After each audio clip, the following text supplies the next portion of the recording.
Bonjour, Marc Campesi. Je vais vous présenter aujourd'hui un projet que nous avons livré en 2019. Il s'agit de la surélévation d'un immeuble de bureau en site occupé. Nous avons réalisé cette opération pour le compte d'un promoteur lyonnais, Marc Pige-Roulet. Le contexte était le suivant.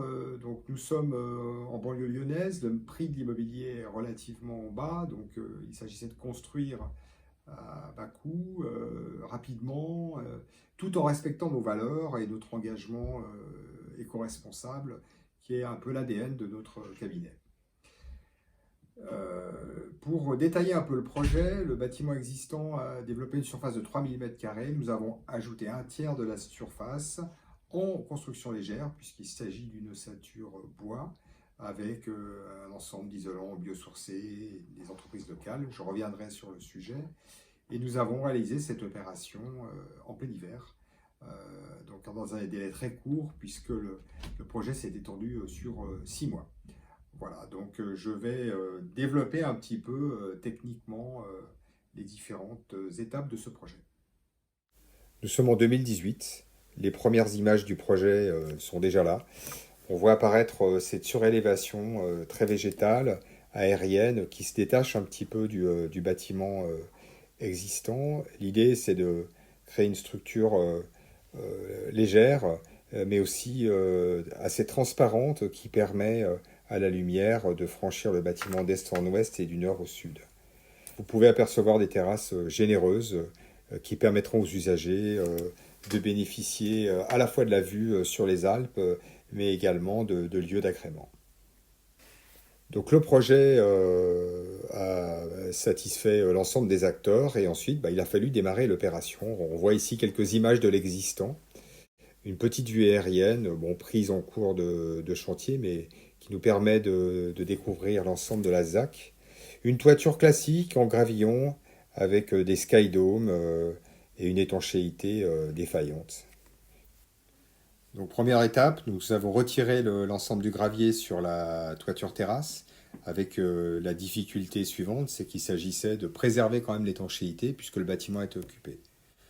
Ensuite, on voit arriver sur les images suivantes l'ossature bois qui a été préfabriqué en atelier. Cette ossature bois porteuse du bâtiment et à la caractéristique suivante, il s'agit de produits issus de forêts régionales en majorité. On apercevra également les panneaux de façade qui également étaient fabriqués en atelier pour réduire les allers-retours et la fabrication sur site. Une fois la structure et l'enveloppe installées, rapidement nous avons commencé à poser l'étanchéité qui est en EPDM, en caoutchouc recyclé. Ce sont des pneus recyclés à l'origine, qui est une étanchéité dite résiliente puisqu'elle a un fort pouvoir de dilatation et de résister aux variations climatiques à venir. L'ensemble étant maintenant couvert, puisque je vous rappelle que nous étions en hiver, les fenêtres étaient fabriquées dans un atelier régional dans le temps de montage des parois, ce qui a permis de mettre rapidement hors d'eau, hors d'air le bâtiment pour affronter les intempéries et l'hiver qui fut particulièrement rude, avec notamment de la neige. Les menuiseries posées, nous avons pu commencer à livrer des dizaines et des dizaines de mètres cubes de chanvre et lin pour isoler les parois. Ce matériau isolant présente des caractéristiques thermiques extrêmement intéressantes, notamment en termes de déphasage thermique, plus d'une douzaine d'heures en été, et il est hygrorégulateur et améliore l'acoustique des bâtiments. On voit ici donc sur cette slide la mise en place du mur rideau, le levage des énormes parois vitrées, puisque nous tenions à ce que ce bâtiment soit lumineux et largement ouvert sur le paysage, puisque cette surélévation nous permet d'être au-dessus des bâtiments voisins et d'être entre autres à l'est dégagé sur le paysage alpin.